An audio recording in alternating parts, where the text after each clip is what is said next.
Hello guys, চলে আসলাম বরাবরের মতো আমি মর্জিনা আপনাদের সঙ্গে কিছু কথা বলার জন্য, যেটা আপনাদের জানা খুব দরকার। বিশেষ করে নতুন ইউজার যারা, নতুন ইউটিউবার যারা, তাদের জন্য এই কথাগুলো ভীষণ জরুরি। আমার কাছে মনে হয় এটা জরুরি, জানি না কার কাছে কতটুকু জরুরি মনে হবে। তবে এই একটা কথা বলতে চাই, সেটা হচ্ছে প্রথমত আমরা ইউটিউবের গাইডলাইনটা মেনে চলা নিয়ে। আমরা ইউটিউবে অনেক গাইডলাইন থাকে, সেটা আমরা কখনো কেউ জানতেও চাই না, সেই বিষয় নিয়ে কখনো স্টাডিও করি না কিংবা জানিও না। যেটা হয়, আমাদের একটা কথা আছে, ভিডিওর উপর ভিডিও প্রভাব পড়া। আপনি একটা লাইভ স্ট্রিম করতেছেন, আপনার লাইভের মধ্যে যদি আপনি একটা ভিডিও চালিয়ে রাখেন, সেটার জন্য আপনি কপিরাইট ক্লেম কিংবা স্ট্রাইক খেতে পারেন। আবার দ্বিতীয়ত, কমিউনিটি গাইডলাইনে আছে বাচ্চাদের ভয়েস প্লাস বাচ্চাদের আনা যাবে না। যেহেতু আপনি yes not for made skit করেন, তাহলে সেক্ষেত্রে আপনি কখনোই বাচ্চাদের ভয়েস প্লাস বাচ্চাদের ফেস একদমই দেখাতে পারবেন না। তা আপনাদের সবচেয়ে বড় সচেতনতা অবলম্বন করতে হবে যে আপনি কোনো প্রকারের যেন কোনো গাইডলাইন ভায়োলেশন না করেন। আবার কমিউনিটি গাইডলাইন ভায়োলেশন করলেও তা তো আপনার সমস্যা। যেমন ধরেন, আমি একটা পুরো ভিডিও আমার চ্যানেলে ছেড়ে দিয়েছিলাম, কমিউনিটি গাইডলাইন ভায়োলেশন করে ফেলছি। তারপরে হচ্ছে আমি একটা কপিরাইট ক্লেম খেয়েছি। কীরকম? আমি একটা ভিডিওর মধ্যে আর একটা ভিডিও আমি একটা লাইভ স্ট্রিম করতেছি, আমার লাইভের মধ্যে আমি আর একটা ভিডিও দেখাচ্ছি, সেটা একটা কপিরাইট ক্লেমে চলে আসছে। তো আপনারা এই সাবধানতাটা কি বলবো, খুব সচেতন থাকবেন এই বিষয়ে। আর আরেকটা বিষয় হচ্ছে, যাদের চ্যানেল সাধারণত মনে হয়নি, আপনারা খুব সচেতনভাবে কাজ করুন। বর্তমান সময় যেটা সবচেয়ে বেশি সমস্যা দেখা দিচ্ছে, যে আমরা রাত জেগে সবাই নাইট লাইভ করি, তারপরে ওয়াচ টাইম পূরণের জন্য 4000 ঘন্টা ওয়াচ টাইম, তার মুখের কথা না, অনেকটা সময়ের ব্যাপার। সেক্ষেত্রে হয় আপনাদের কি, যে আমরা বিভিন্নভাবে ওয়াচ টাইমটা পূরণ করার চেষ্টা করি। অনেকে দেখা যায় আমরা একটা ডিভাইস দিয়ে বারবার একটা ভিডিও চালিয়ে রাখি, এটা কিন্তু আমাদের ওয়াচ টাইম কাউন্ট হয় না। ফলশ্রুতিতে দেখা যায় কি, ইউটিউবের রোবট ভাবে যে এ তো ফেক, ফেক স্প্যাম মনে করে, যার জন্য আপনারা এই বিষয়গুলো একটু সচেতন হবেন। আর দ্বিতীয়ত হচ্ছে, কপিরাইট ক্লেম, কপিরাইট স্ট্রাইক এর থেকে বিরত থাকুন।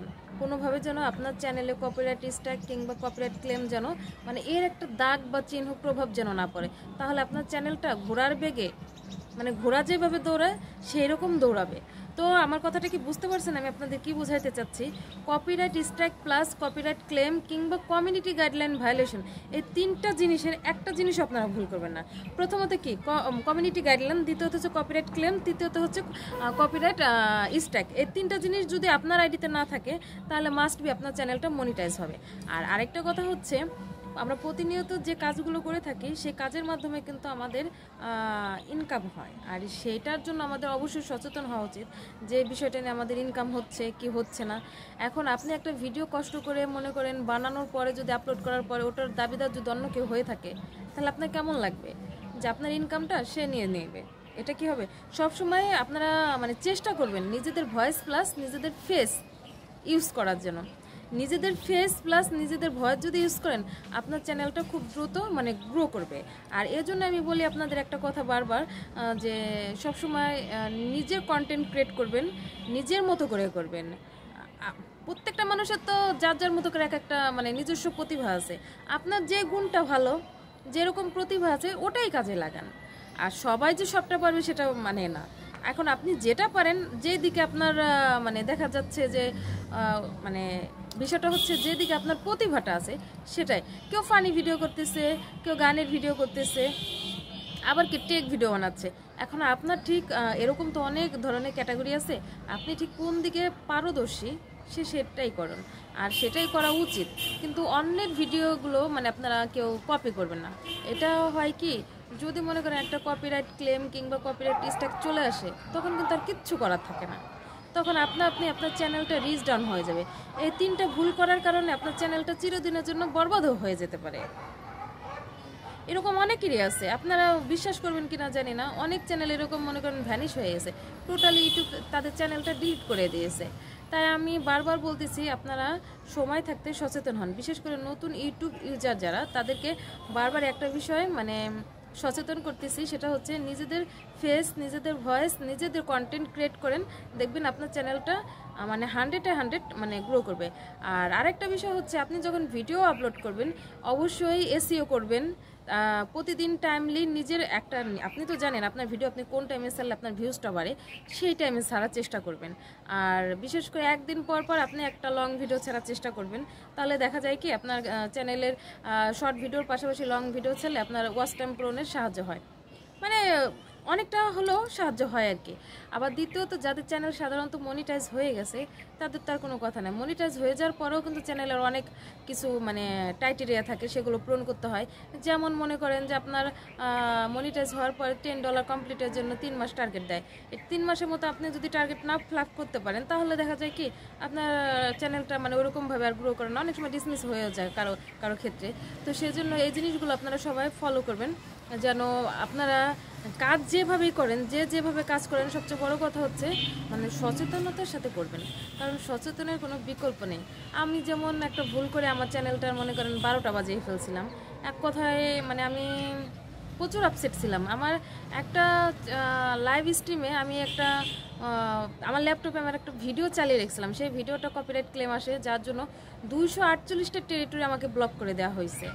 আমি বারবার একটা কথা বলতেছি, 248টা টেরিটরি যখন আমাকে ব্লক করে দিয়েছে, যেখানে আমার লাইভে প্রায় 50-60 জন লোক সবসময় থাকতো, সেখানে এখন জিরোতে এসে মানে দাঁড়াইছে। তাহলে এবার বুঝেন যে একটা চ্যানেল কতটা রিচ ডাউন হতে পারে।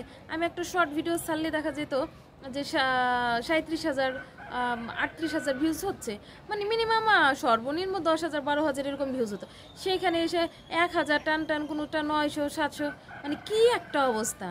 তাই আপনাদেরকে বারবার বলি, মানে অনেকবার বলার চেষ্টা করতেছি যেন আপনারা এই ভুলগুলো না করেন। এই ভুলগুলো থেকে যদি বিরত থাকতে পারেন আপনার চ্যানেলটা অনেক ভালো থাকবে। আর আপনার একটা চ্যানেল যদি ভালো থাকে তাহলে আপনার মন ভালো থাকবে, কারণ আপনার চ্যানেলে কাজ করে যখন দেখবেন আপনার চ্যানেলে কোনো গ্রো করছে না, তখন আপনার অটোমেটিকলি আপনার মনটা খারাপ হয়ে যাবে। আর সেজন্য বারবার বলি যে ভুল করার আগে সচেতন হন। ভুল করে ফেললে দেখা যায় কি ওটা সমাধান হয়তো করতে পারবেন, বাট চ্যানেলটা সে আগের মতো আর গ্রো করে না। আমি নিজেই দেখছি, আমাদের একটা ছোটো বোন আমার পরে চ্যানেল ক্রিয়েট করে আমি ওকে শিখিয়ে দিছি কিভাবে কি করতে হয়, সেই আমার থেকে এগিয়ে গেছে, কারণ তার ভুল হয়নি বলতে তার ভুল করার সুযোগটা হয়নি, সে নিজের মতো করে নিজের ভিডিওগুলো আপলোড করছে, নিজের মতো করে লাইভ স্ট্রিম করছে, তাই তার ভুলটা না হওয়ার সম্ভাবনাই কম ছিল, যার ফলে সে আমার থেকে এগিয়ে গেছে। এজন্য আমরা সবসময় চাইবো নিজের ভয়েস, নিজের ফেস, নিজের কন্টেন্ট ক্রিয়েট করে আপলোড করার জন্য। যাই হোক, আমি অনেক কথা বলে ফেললাম, অনেকে ভাববেন এত বেশি কথা না বললেও পারতো, তবে এই কথাগুলো বলার কারণ হচ্ছে কি আপনারা যদি একটু কম খান সমস্যা নাই, কিন্তু বেশি খেতে গিয়ে কিন্তু আবার দেখা যায় কি ওভারলোডের কারণে বমিও হয়ে যেতে পারে। এটাও ঠিক সেই রকম যে আপনি ভিডিও যদি আপনার মতো করে আপনি কম ছাড়েন তবুও ভালো, কিন্তু অন্যেরটা দিয়েন না। আমরা অনেক সময় ভাবি যে আমার থেকে ওর ভিডিওটা ভালো হচ্ছে, ওটা দিয়ে দিন, না এটা করবেন, এটা কখনোই করা যাবে না। যাই হোক, সবাই ভালো থাকবেন, সুস্থ থাকবেন। আজকের মতো এখানে, বাই বাই, আল্লাহ হাফেজ, টাটা।